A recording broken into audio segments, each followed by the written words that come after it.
Hello guys, in this video I am going to show you how to set a PIN code for spending on the Bottlepay application.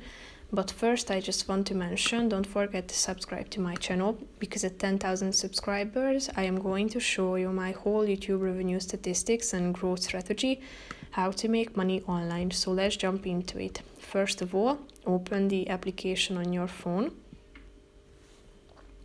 After that, you should wait till it's loaded in and then enter your set PIN number. Then you should click on the settings button down below in the right side corner of the screen. Then scroll down to the security section and tap on require PIN for spending, require PIN to spend funds. So click on this button in the right side of the screen.